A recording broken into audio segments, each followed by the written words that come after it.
नमस्कार मित्रांनो, येळूरमध्ये आमच्याच गावात आहे आणि साप पकडायला आलोय। इथं बघू शकता आमच्या गावाची इथून सुरुवात होते आणि चहूबाजूने शेती आहे। शेतीसाठी समृद्ध असं गाव आहे। लोणी आणि बासमती राईस, बासमती तांदूळासाठी फेमस आहे आमचं गाव। आणि आजूबाजूला बघू शकता पूर्ण बासमती तांदूळ भात तुम्हाला दिसेल। तर अशा ठिकाणी आपल्या शेतकऱ्याचं जीवन बघू शकता। असं चिखलातून वाट काढत काढत यावं लागतं त्यांना, गाडी सुद्धा जात नाही। आणि इथं साप आलाय। नाव कसं काय तुमचं सर? तर इथं याच्या अगोदर सुद्धा भरपूर साप पकडलेत आम्ही। त्यांना माहिती आहे धामण साप आहे, पकडायची काहीच गरज नाही। पण ज्या लेडीज आहेत त्या काम करताना थोडं घाबरायलेत आणि त्यांच्यामुळे मग त्यांच्यासाठी पण साप पकडायचा आहे, नाही तर यांच्या काही मनात नाही की साप तुम्ही पकडून न्या वगैरे। ठीक आहे, असं याच्या खाली आहे साप आणि बघू शकता कसा आहे साप। धामण जातीचा साप आहे मित्रांनो। इकडं तोंड काढलाय त्यानं, दोन माझ्याकडे काढलाय। आता तो जाईल। थोडासा वीक आहे साप, म्हणजे थोडस कमजोर आहे। मोठा आहे पण कमजोर आहे। त्यानं काय ते खाऊन बसलाय बघू शकता। त्यानं बिळात तोंड घालून बसलाय म्हटलंय त्यांनी, म्हणजे त्यानं बेडूक किंवा उंदीर काय तर खाऊन बसलाय त्यानं।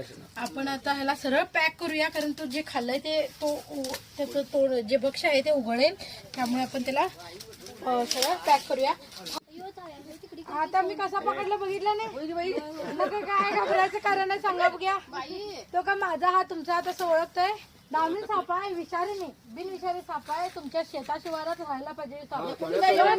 नको घे बाई, मोठा दिसतोय, भीती वाटते। जो साप असला तर विषारी साप यायचा धोका कमी होत आहे। त्यामुळे या सापाला आफ्रिकेतले शेतकरी पाळतात, मुद्दाम शेतात सोडून देतात। आणि आमच्या इंडियामध्ये, भारतामध्ये हुडकून काढून मारतात असं होत आहे। त्यामुळे त्याचं बघू शकता शेपूट सुद्धा कट आहे, फार घाबरायला त्यांनी।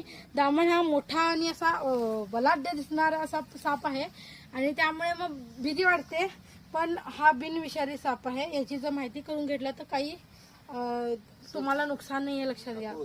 त्या मालकांना 100% माहिती आहे की हा दामण साप आहे, विषारी नाही, त्याचे फायदे फार आहेत। पण या लेडीज जे आहेत त्या घाबरायला, त्यामुळे नाईलाजानं पकडावं लागतंय। तुम्ही विचारता की शेताशिवारात साप पकडायची काय गरज आहे, तर असं नाईलाज आहे। मग मारण्यापेक्षा, घाबरून लोक मारतात, मग मारण्यापेक्षा हा असं पकडलेलं बरं आणि त्याला सुरक्षित ठिकाणी आम्ही सोडतो। त्यामुळे ती गोष्ट बरी वाटली, त्यामुळे याला रेस्क्यू करावं लागलं। अंदाजे 5 ते 6 वर्षाचा हा धामण जातीचा बिनविषारी साप आहे। धन्यवाद।